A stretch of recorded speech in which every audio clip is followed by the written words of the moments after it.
السعال اللي هو ممكن يصاب بيه المريض اللي هي الكحة، هل المريض اللي هو مصاب بكحة ممكن يكون ليها أعراض مرضية لأمراض معينة؟ كل الأشياء يجب على الطبيب إنه يبتدي يسأل عنها وأخذ التاريخ المرضي الجيد للمريض، لأن الكحة أسبابها كثيرة جدا. ممكن تكون الكحة سبب من أسباب أمراض غير متعلقة بالجهاز التنفسي، ممكن تكون الكحة ناتجة من استخدام أدوية معينة، ممكن تكون طبعا نوع من الأعراض للإصابة بالجهاز التنفسي. فهناك أسباب كثيرة جدا للسعال.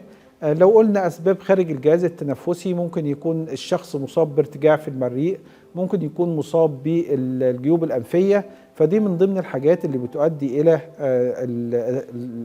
السعال أو الكحة.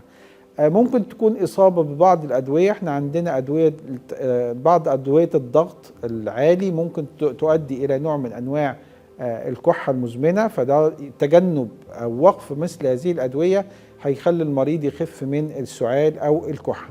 طبعا أمراض الجهاز التنفسي كلها تقريبا من ضمن أعراضها هي أعراض الكحة، سواء الأمراض دي ممكن تكون أمراض حساسية، ربو شعبي، سدة رئوية، أمراض زي ما شفنا الأمراض الإنفلونزا، أمراض الدرن، أمراض الالتهاب الرئوي، تليفات الرئة. كل الأمراض اللي ممكن تصيب الجهاز التنفسي فهي ليها عرض مشترك وهو السعال أو الكحة، واللي يجب أخذ التاريخ المرضي ليها كويس جدا، وعن طريقة بنقدر نشوف إيه هو الفحص المناسب للشخص المريض، سواء أشعة على الصدر أو الأشعة المقطعية أو بعض إجراءات وظائف التنفس اللي بتخلينا نوصل للتشخيص السليم، لأن كل مرض له الطريقة العلاجية بتاعته، سواء العلاج بالأدوية أو الطرق الوقائية اللي تخلي المريض يؤدي في الآخر إلى شفائه من هذا المرض.